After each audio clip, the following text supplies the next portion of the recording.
Hello everyone, welcome to ISPC centre. This is Prashant Kumar. Friends, आज के इस वीडियो में मैं आप लोगों के साथ डिस्कस करूंगा कि आखिर बीपीएससी मुख्य परीक्षा के लिए एनसीईआरटी की कौन कौन सी पुस्तकों का अध्ययन किया जाए। यानी कि अगर आप बीपीएससी मुख्य परीक्षा की तैयारी कर रहे हैं तो आप एनसीईआरटी बुक की कौन कौन सी बुक को आप लोग अध्ययन करें और उसके अंतर्गत कौन कौन से चैप्टर को आप लोग अध्ययन करें ताकि आप इफेक्टिव तरीके से वहां पर कंटेंट के रूप में मुख्य परीक्षा में लिख सकें। तो आइए एक एक करके सभी चैप्टर्स को हम लोग यहाँ पर देखेंगे। सबसे पहले हम लोग प्रारंभ करते हैं इंडियन पॉलिटी। यहाँ पर देखिए, इंडियन पॉलिटी के अंतर्गत अगर आप देखेंगे कि बीपीएससी मुख्य परीक्षा के लिए कौन कौन सी बुक्स इंपॉर्टेंट है, तो इंडियन पॉलिटी में दो बुक्स आपको बीपीएससी मुख्य परीक्षा को ध्यान में रखकर आपको कवर करनी है। ये दोनों बुक्स, एक 11th क्लास की एनसीईआरटी बुक्स है और दूसरा जो है वह 12th क्लास की एनसीईआरटी बुक है। ठीक है, जैसे देखिए यह 11th क्लास की एनसीईआरटी बुक है। यहाँ पर लिखा हुआ है,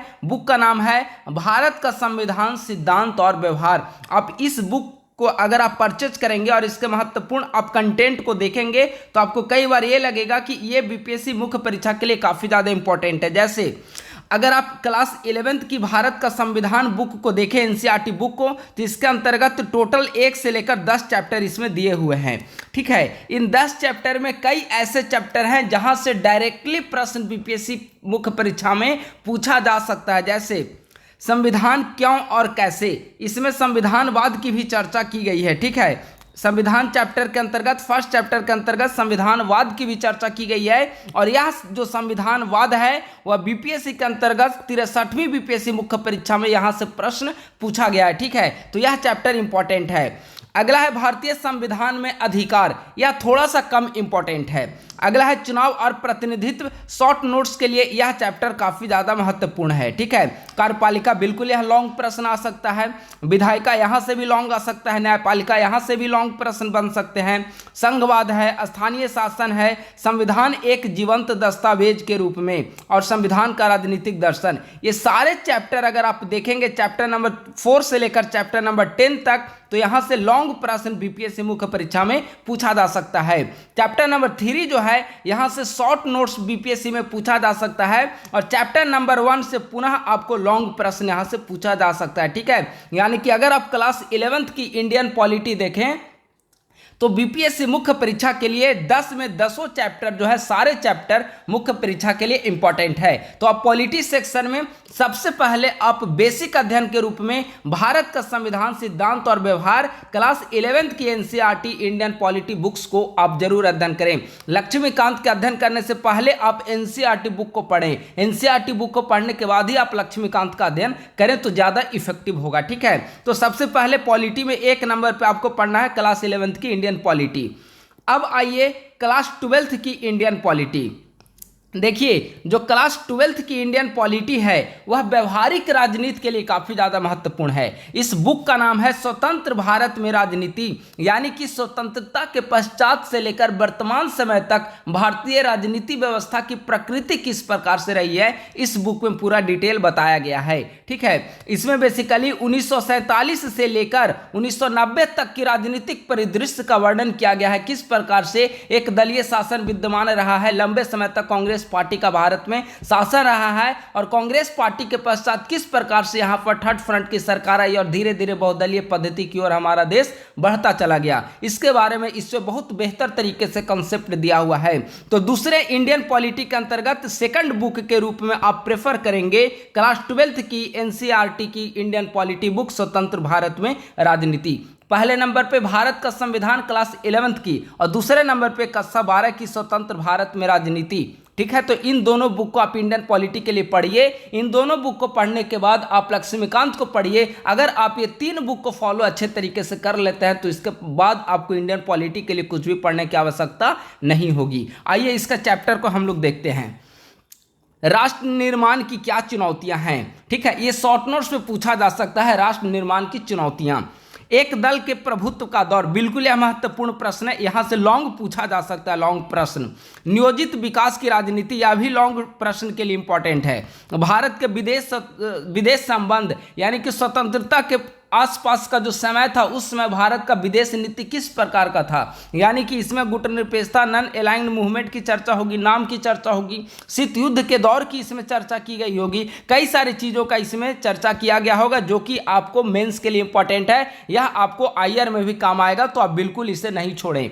अगला है कांग्रेस प्रणाली, चुनौतियां और पुनर्स्थापना। हमने बताया लंबे समय तक कांग्रेस पार्टी का शासन रहा है और कांग्रेस पार्टी का लंबे समय तक जो शासन रहा है उसे रजनी कोठारी के द्वारा कांग्रेस सिस्टम का नाम दिया गया है, कांग्रेस प्रणाली का नाम दिया गया है, तो इसके बारे में यहाँ पर पढ़ना है। अगला है लोकतांत्रिक व्यवस्था का संकट, यानी कि लोकतांत्रिक व्यवस्था के समझ क्या क्या चुनौतियां हैं, तो यह भी इंपॉर्टेंट है। क्षेत्रीय आकांक्षाएं, रीजनल एस्पायरेशंस, आप देखते हैं कि क्षेत्रीय दलों का उदय किस प्रकार से भारत में हो रहा है, बहुदलीय पद्धति की और भारत किस प्रकार से बढ़ता चला गया, गठबंधन की राजनीति का उदय, तो ये सब पॉइंट आपको यहां पर मिलेंगे क्षेत्रीय आकांक्षाएं में। अगला है भारतीय राजनीति, नए बदलाव, यानी कि भारतीय राजनीति में किस प्रकार से न्यू ट्रेंड्स डेवलप हो रहा है इसके बारे में, यानी कि क्लास 11th और क्लास 12th की पूरी बुक, फुल बुक आपको कवर करनी है। ठीक है, क्लास 11th और क्लास 12th की पूरी बुक आपको अध्ययन करना है। तो इंडियन पॉलिटी के अंतर्गत आप 3 बुक का अध्ययन करेंगे, 3 बुक आपको इंडियन पॉलिटी में पढ़ना है। पहले नंबर पे क्लास 11th की एनसीईआरटी, भारत का संविधान, सिद्धांत और व्यवहार, क्लास 12th की एनसीईआरटी, इंडियन पॉलिटी, स्वतंत्र भारत में राजनीति, और इसके बाद लक्ष्मीकांत की बुक। इस 3 बुक को अगर आप अध्ययन कर लेते हैं तो शॉर्ट नोट्स या फिर लॉन्ग कोई भी प्रश्न आपका नहीं छूटेगा, और करंट से हमेशा अपडेट रखिए खुद को। ठीक है, तो इंडियन पॉलिटी के लिए इतना बुक पर्याप्त है। अब आइए इंडियन इकोनॉमी। देखिए Indian economy GS paper 2 section 2 के अंतर्गत देखेंगे। सबसे ज़्यादा स्टूडेंट को अगर कहीं पर दिक्कत होती है तो जीएस पेपर 2 सेक्शन 2 के अंतर्गत ज्योग्राफी और इकोनॉमी सेक्शन जहाँ पर ऐड है। ठीक है, तो इसमें भी इकोनॉमी में भी आप देखेंगे कि कई सारे एनसीईआरटी के चैप्टर्स हैं जो काफ़ी ज़्यादा इंपॉर्टेंट है। मैं इस सारे चैप्टर का मैं पीडीएफ अपने group, Telegram group @academics for CSE में कुछ दिनों के अंतर्गत मैं प्रोवाइड करा दूंगा। आप लोग हमारे टेलीग्राम ग्रुप से भी जुड़ जाएं। अगर आप लोग बुक परचेज कर लेते हैं तो बहुत अच्छी बात है, नहीं तो मैं जिनके पास बुक अवेलेबल नहीं हो पाएगी तो उनके लिए मैं टेलीग्राम पे भी इसका पीडीएफ अवेलेबल करा दूंगा, ताकि वो भी तैयारी में पीछे नहीं रहें। ठीक है, अब जैसे देखिए इंडियन इकोनॉमी का, इंडियन इकोनॉमी में सबसे पहले क्लास 9th की बुक आपको पढ़नी है। क्लास 9th में 3rd और 4th चैप्टर जो है काफ़ी ज़्यादा महत्वपूर्ण है, VBI। ठीक है, 3rd चैप्टर में निर्धनता एक चुनौती, गरीबी के बारे में इसमें चर्चा किया गया है। और आप 63वीं बीपीएससी मुख्य परीक्षा का प्रश्न पत्र देखिए तो निर्धनता से सेम वही सवाल आया है जो यहाँ पर एनसीईआरटी में दिया हुआ है। भारत में खाद्य सुरक्षा, यह भी काफ़ी ज़्यादा इंपॉर्टेंट है। जैसे शॉर्ट नोट्स मान लीजिए पूछ सकता है वहाँ पे कि भारत में खाद्य सुरक्षा की आवश्यकता क्यों, खाद्य सुरक्षा की आवश्यकता क्यों। ठीक है, तो इसके लिए आपको एनसीईआरटी बुक ही पढ़ना पड़ेगा। तो लॉन्ग आए प्रश्न या शॉर्ट नोट्स आए प्रश्न, कई सारे ऐसे प्रश्न हैं जो आपको एनसीईआरटी बुक पढ़ने के पश्चात आपको वह काम हो पाएगा। इसका पढ़ने के बाद आप शॉर्ट नोट्स भी बना सकते हैं। ठीक है, और मैं आगे जो भी अभी शेड्यूल दिया गया है आंसर राइटिंग का टेलीग्राम ग्रुप पे, वो शेड्यूल खत्म होगा तो अगली जो हमारे शेड्यूल होगी वह एनसीईआरटी चैप्टर्स के अकॉर्डिंग होगी। मैं सबसे पहले इंडियन पॉलिटी को चलूंगा। इंडियन पॉलिटी क्लास 11th के अंतर्गत चैप्टर नंबर 1 से 10 फिनिश करेंगे, उसके बाद 12th की एनसीईआरटी फिनिश करेंगे, फिर इकोनॉमी में आएंगे। ऐसे करके हर एक बुक का मैं कवर करा दूंगा ताकि मुख्य परीक्षा में ज़्यादा किसी को परेशानी ना हो। ठीक है, तो यह हो गया इंडियन इकोनॉमी क्लास 9 थे। अब आइए इंडियन इकोनॉमिक क्लास 10th की बुक है। क्लास 10th में आर्थिक विकास की समझ बुक का नाम है। इसमें कई सारे चैप्टर, मुझे ये अगर 5th चैप्टर को छोड़ दे तो अन्य जो 4 चैप्टर दिए गए हैं काफ़ी ज़्यादा महत्वपूर्ण है यहाँ पर। ठीक है, VBI, ये चारों चैप्टर इंपॉर्टेंट है। जैसे पहला चैप्टर में क्या है, विकास यानी कि डेवलपमेंट के बारे में। दूसरा चैप्टर भारतीय अर्थव्यवस्था के क्षेत्र यानी कि प्राइमरी सेक्टर, सेकेंडरी सेक्टर और टर्शियरी सेक्टर। मुद्रा और साख, ये थोड़ा कम इंपॉर्टेंट है, इसको आप छोड़ सकते हैं। ठीक है, वैश्वीकरण और भारतीय अर्थव्यवस्था, ये VBI है। यानी कि 3rd chapter and 5th chapter को छोड़कर जो रेस्ट 3 चैप्टर आपको बच गए, रेस्ट 3 चैप्टर, वो तीनों चैप्टर आपको अच्छे से कवर करना है। कौन? चैप्टर नंबर 1, चैप्टर नंबर 2 और चैप्टर नंबर 4। ये 3 चैप्टर आपको करना है क्लास 10th के अंतर्गत। ठीक है, 9th का हो गया इकोनॉमी, 10th का इकोनॉमी हो गया।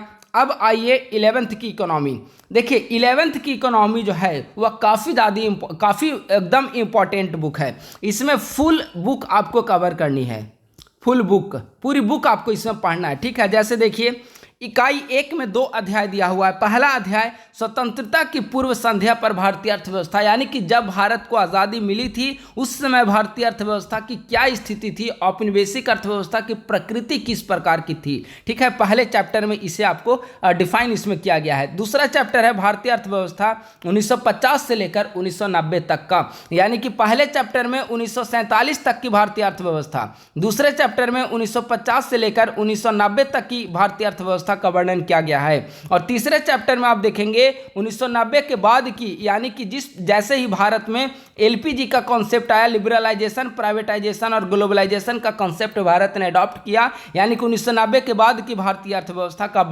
अध्ययन करना है। और अगले में देखेंगे कि इकाई 3 में भारतीय अर्थव्यवस्था की वर्तमान चुनौतियां कौन कौन सी है, इसके बारे में अध्ययन करना है। ठीक है, अध्याय 4 भारत में मानव पूंजी का निर्माण, इसे भी आप लोग पढ़ लेंगे क्योंकि इसमें कॉन्सेप्ट बहुत अच्छा दे रखा है।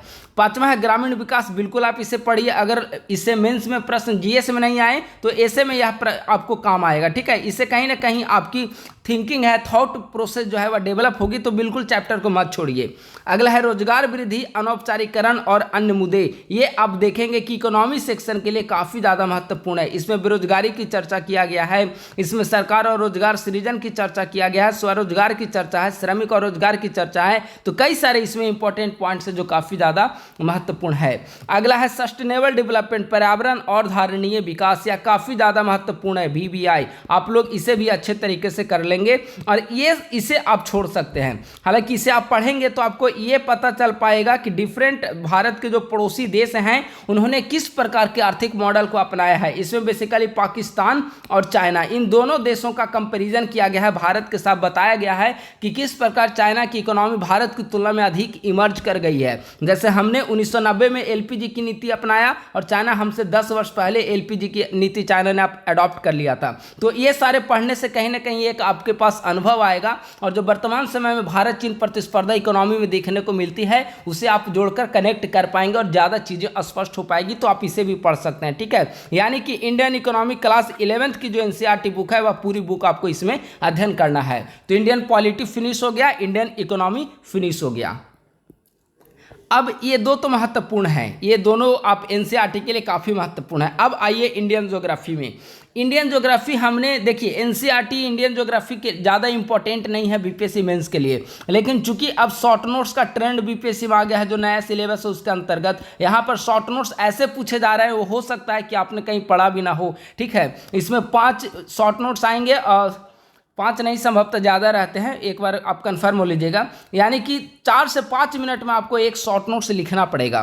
ठीक है, अब इसके लिए आप 5 शॉर्ट नोट्स ही आते हैं मेरे ख्याल से, हाँ 5 शॉर्ट नोट्स आते हैं। ठीक है, तो इसमें आपको 4 से 5 मिनट में आपको लिखना पड़ेगा। कई ऐसे प्रश्न होते हैं, हो सकता है कि आपको डायरेक्ट बुक से पूछा जाए, तो ऐसी स्थिति में एनसीईआरटी बुक का अध्ययन उसके लिए भी काफ़ी ज़्यादा आवश्यक हो जाता है। ठीक है, जैसे यहाँ से प्रश्न आपको पूछा जा सकता है शॉर्ट नोट्स में, पृथ्वी की उत्पत्ति एवं विकास की प्रक्रिया को बताएं, या पृथ्वी की उत्पत्ति एवं विकास के बारे में आप कुछ बातों को बताएं। तो ये अगर आप पढ़े रहेंगे तो वहाँ पे समराइज एक पेज में लिख पाएंगे। ठीक है, महासागर और महाद्वीपों का वितरण किस प्रकार से हुआ है, प्लेट टेक्टोनिक थ्योरी इसी का अंतर्गत आएगा। कई सारे पॉइंट हैं जो काफ़ी इंपॉर्टेंट यहाँ से पूछे जा सकते हैं। वायुमंडल की संरचना को बताएं। ठीक है, अब शॉर्ट नोट्स में डायरेक्ट लिख देगा वायुमंडल की संरचना को बताएं, तो अगर आप ये सारे बुक को पढ़े रहेंगे तो डायरेक्ट आप वायुमंडल की क्या संरचना है, क्षोभ मंडल, संताप मंडल है ना, ओजोन मंडल, आयन मंडल, तो आप वहाँ पे लिख पाएंगे। तो इसीलिए क्लास 11th की जो ज्योग्राफी की बुक है इसे भी आप लोग एक बार अच्छे तरीके से पढ़ लेंगे। बुक का नाम है भौतिक भूगोल के मूल सिद्धांत। ठीक है, तो आप इसे अच्छे तरीके से देख लेंगे। अगला है जो काफ़ी इंपॉर्टेंट है, यह भी इंडियन ज्योग्राफी की मानव भूगोल का से संबंधित बुक है, क्लास 12th की एनसीईआरटी बुक है। इसमें तो आपको पूरी चैप्टर आप पढ़ें तो काफ़ी इंपॉर्टेंट होगा। ठीक है, जैसे मानव भूगोल के बारे में चर्चा है, मानव विकास ह्यूमन डेवलपमेंट के बारे में चर्चा है, प्राइमरी सेक्टर, सेकेंडरी, टर्शियरी, परिवहन संरचना, अंतर्राष्ट्रीय व्यापार। इकाई 3 जो है काफ़ी ज़्यादा इंपॉर्टेंट है। इकाई 2 में आप इसे छोड़ सकते हैं, अध्याय 2। इकाई 1 के अंतर्गत अध्याय 2 को आप स्किप कर सकते हैं। ठीक है, स्किप कर सकते हैं। लेकिन आप लगातार पढ़ना चाहते हैं तो चूंकि 5-6 पेज के अंतर्गत है तो आप इसे पढ़ लीजिए, एक बार कम से कम नॉलेज आपके पास हो जाएगी। लेकिन ये सारे चैप्टर को आप जरूर पढ़ें। इकोनॉमी सेक्शन के अंतर्गत भी प्राइमरी क्षेत्र, द्वितीय क्षेत्र और तृतीय क्षेत्र वगैरह पढ़ना होता है, तो काफ़ी ज़्यादा इंपॉर्टेंट है, आप लोग इसे बिल्कुल मत छोड़ें, ठीक है। तो इंडियन ज्योग्राफी की भी 2 बुक हो गई, क्लास 11th की भौतिक भूगोल के मूल सिद्धांत और क्लास 12th की मानव भूगोल के मूल सिद्धांत, तो इसे आप लोग अच्छे से पढ़ लेंगे।